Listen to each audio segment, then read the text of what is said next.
Thank you to Vandergraaf for sponsoring this Road to Recovery video. Visit their website to learn how the Grizzly Drive drum motor increases the reliability and reduces the cost of ownership of conveyor systems. Another topic you touch on quite a bit in your writing for the magazine, David, is population shifts and just demographics with people and where they are and where they're not. I think in your latest column, or one of your latest columns, write about just the idea of people going from high tax states to low tax states. That sounds pretty good if you're in a New York or California getting into a better environment, a lower tax state. But there's more dynamics at play that are moving people around and creating hot zones for aggregate demand and maybe cold zones too. So what's taking place right now, in terms of people shifts, population shifts? Where are you seeing people leave and where are you seeing people go? Yeah, that's very interesting. For aggregates, in the long run, population shifts are really dominant. In the shorter run, it's much different. For instance, you can have a place that hasn't grown in population for a decade, but they have high infrastructure needs and they do have some money. Therefore, you have a place that doesn't have much population growth, but they have good aggregates consumption. So it's much more mixed for the aggregates industry. One of the things we're seeing in migration, of course, is that continued move from, I'll call it cold weather states to warmer weather states. And it turns out most of the high tax states are in colder areas, except for California. And it's almost as if some of those states are pushing people out. I mean, daring them to leave.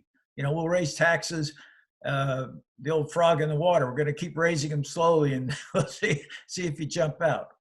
But most of the migration doesn't occur from a place like New York to Florida, although that's huge.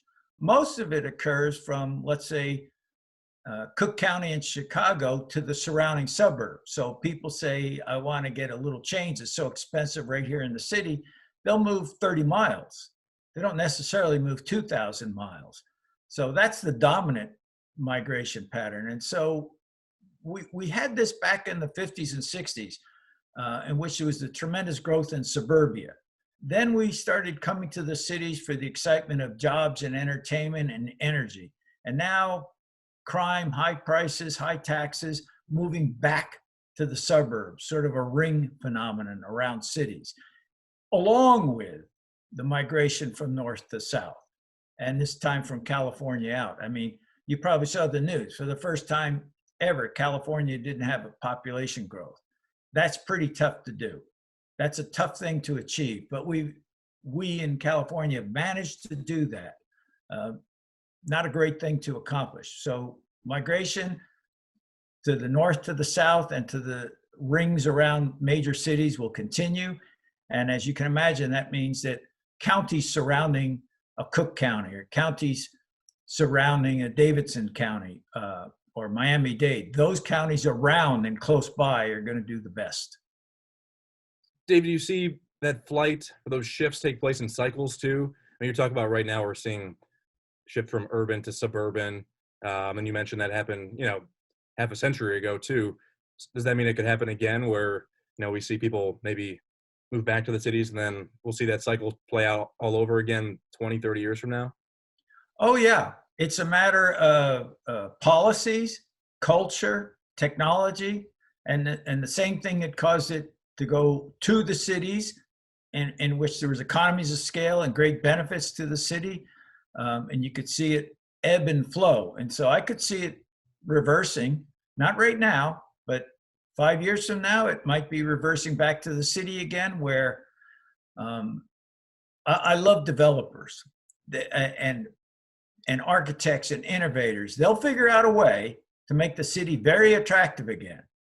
It has to be safe, it has to be clean, has to be dynamic, has to be energetic, because after all, you're going to be paying 30, 50, 60% more to live there. So you've got to make it worthwhile. And they're going to do it. They're going to figure it out. But on average, we're going to have a more dispersed population. All right. Well, that's David Chereb, everybody. You can read his work in Pit and Quarry magazine and check out his work on pitandquarry.com/road to recovery. David, thanks for joining us once again. Thank you, Kevin. Thank you to Vandergraaf for sponsoring this Road to Recovery video. Visit their website to learn how the Grizzly Drive drum motor increases the reliability and reduces the cost of ownership of conveyor systems.